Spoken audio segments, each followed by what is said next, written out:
See you soon. I showed the text to Ms. Harper and Claire, their faces hardening as they read it. Kane, Claire said, her voice low. He's not going to stop.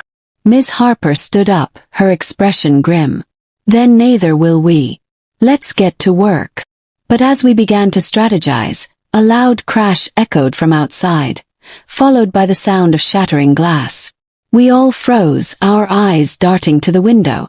The lights in the parking lot flickered, then went out, plunging the room into darkness. What was that? Claire whispered, her voice trembling. I didn't answer.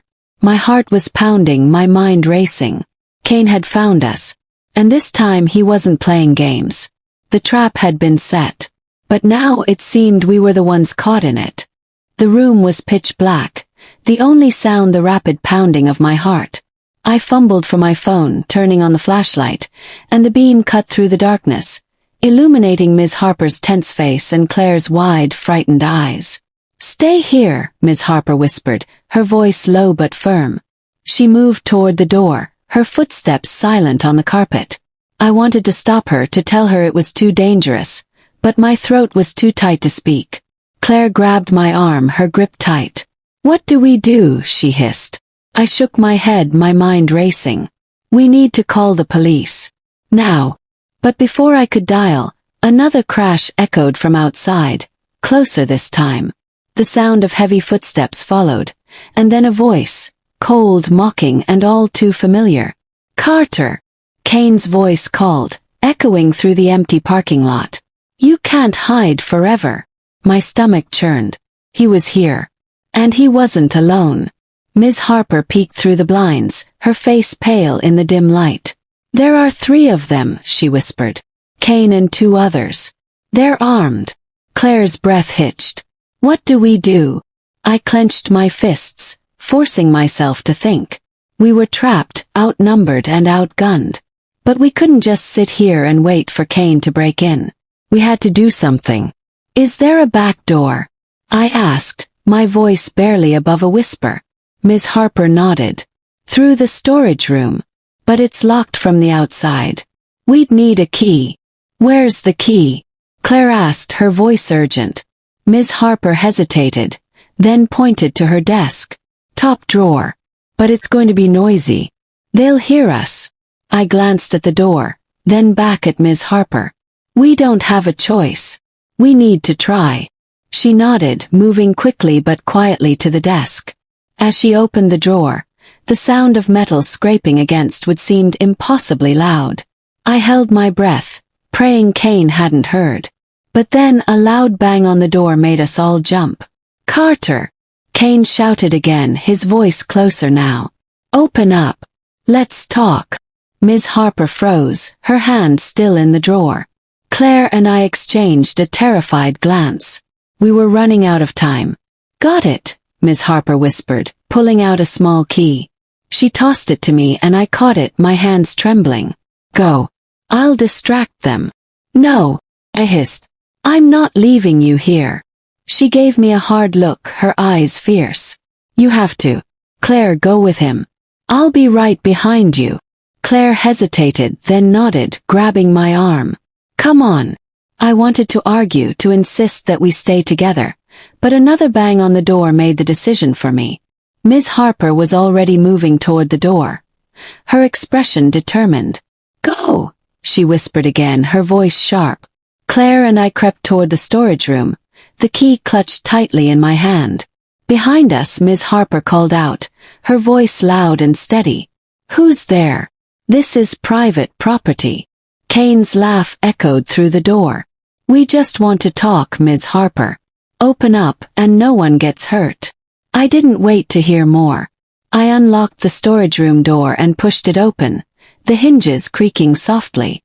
Claire slipped inside and I followed, closing the door behind us as quietly as I could. The storage room was small and cluttered, filled with boxes and filing cabinets. At the far end was the back door, its outline barely visible in the dim light from my phone. I hurried toward it, Claire close behind. But as I reached for the door, a loud crash from the front office made us both freeze. Ms. Harper's voice rang out, sharp and angry. Get out. I've called the police. Kane's laugh was cold and mocking. You think the police will help you?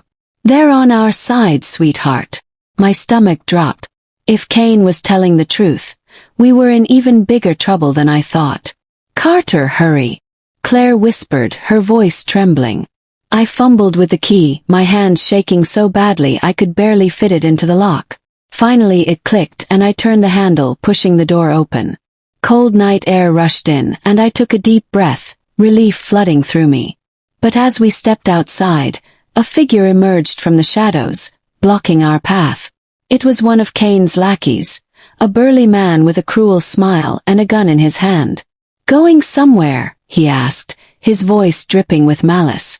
Claire gasped, and I instinctively stepped in front of her, my mind racing. We were trapped. Again. But then a voice called out from behind us. Carter. Claire. Run. I turned to see Ms. Harper standing in the doorway. Her face pale but determined. She had a fire extinguisher in her hands, and before the lackey could react, she slammed it into his head with all her strength. He crumpled to the ground, and Ms. Harper grabbed my arm. Go. Now. We didn't need to be told twice. We ran, the sound of shouting and footsteps echoing behind us. The parking lot was dark, the only light coming from the moon overhead. I could hear Kane's voice, furious and close, but I didn't look back. We reached Ms. Harper's car, and she fumbled with the keys, her hands shaking. Get in, she shouted. Claire and I jumped into the back seat, and Ms. Harper started the engine, peeling out of the parking lot with a screech of tires. I glanced out the window and saw Kane standing in the middle of the lot. His face twisted with rage. But we were free. For now.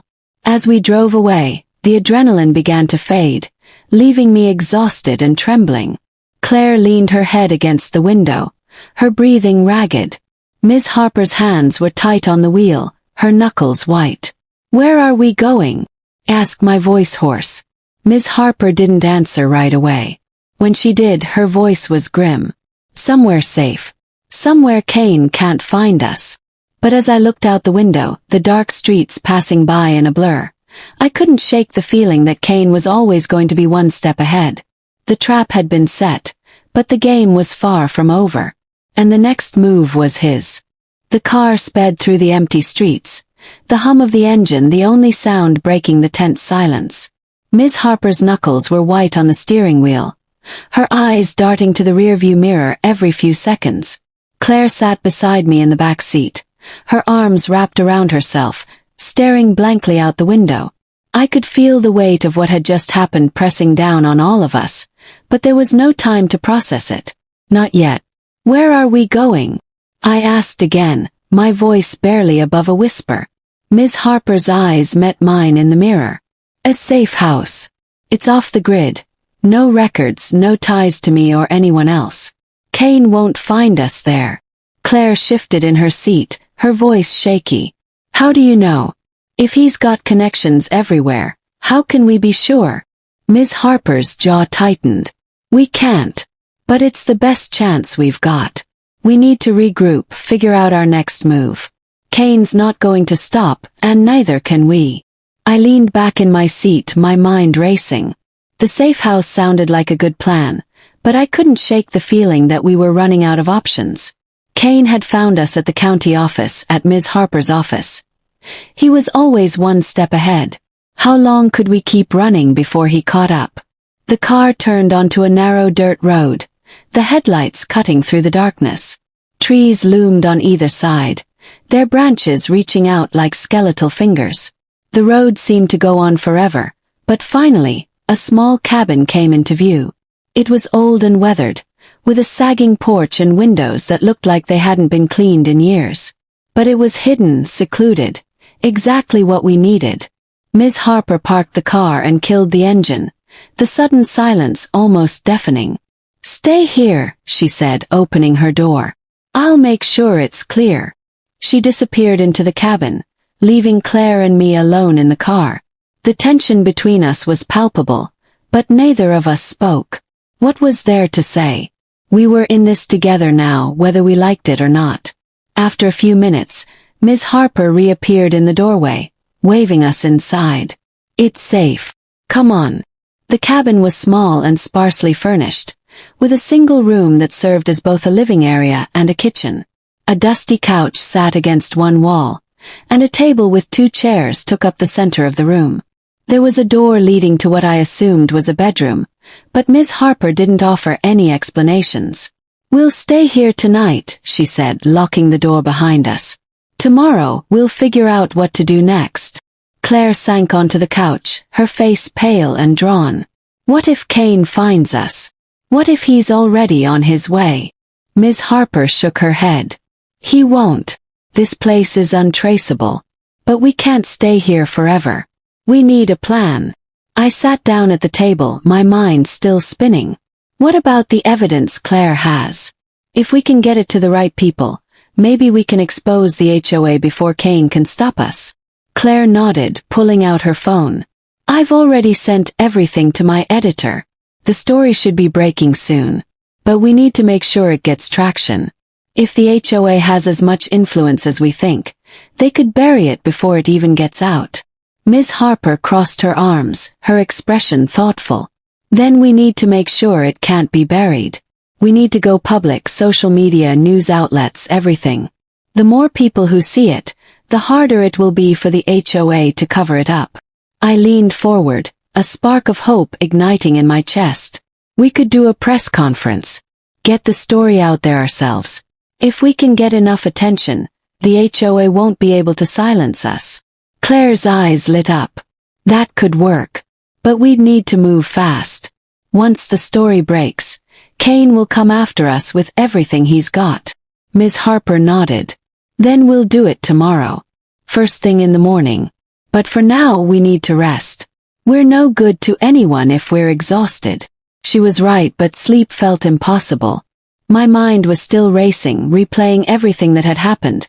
The fight at the county office, the chase, the look on Kane's face as we drove away. I couldn't shake the feeling that we were running out of time. Claire must have felt the same way. She stood up, pacing the small room. What if Kane's already planning his next move? What if he's got people watching us right now? Ms. Harper shook her head. He doesn't know where we are. But we can't let our guard down. We'll take turns keeping watch tonight. Just in case. I volunteered to take the first shift, and Ms. Harper and Claire retreated to the bedroom, leaving me alone in the dimly lit living room. The silence was oppressive, broken only by the occasional creak of the old cabin settling. I sat by the window, staring out into the darkness, my mind racing. But as the hours passed, exhaustion finally caught up with me. My eyelids grew heavy, and despite my best efforts, I felt myself drifting off. The last thing I saw before sleep took me was the faint glow of the moon through the trees, casting long shadows across the ground. I don't know how long I slept, but I was jolted awake by a sound, a soft creak like a footstep on the porch. My heart leapt into my throat, and I sat up, straining to listen. For a moment there was nothing. Then, another creak, closer this time. I stood up slowly, my pulse pounding in my ears. The cabin was still dark, the only light coming from the moon outside. I moved toward the door, my footsteps silent on the wooden floor. As I reached for the handle, a voice whispered from behind me. "Carter!" I spun around, my heart racing. Claire was standing there, her face pale and her eyes wide with fear. "Did you hear that?" she whispered. I nodded, putting a finger to my lips. The sound came again, this time from the other side of the cabin. Someone or something was outside. Ms. Harper appeared in the doorway of the bedroom, her expression grim. "Stay here," she mouthed, moving toward the window. But before she could reach it, the door burst open, and a figure stepped inside. The moonlight glinted off the gun in his hand, and my blood ran cold. It was Kane. He smiled, his eyes cold and calculating. "Did you really think you could hide from me?" The trap had been set. But now it seemed we were the ones caught in it. Kane stood in the doorway, his gun trained on us, his smile cruel and triumphant. The moonlight streaming in through the open door cast long shadows across the room, making his figure seem even more menacing. My heart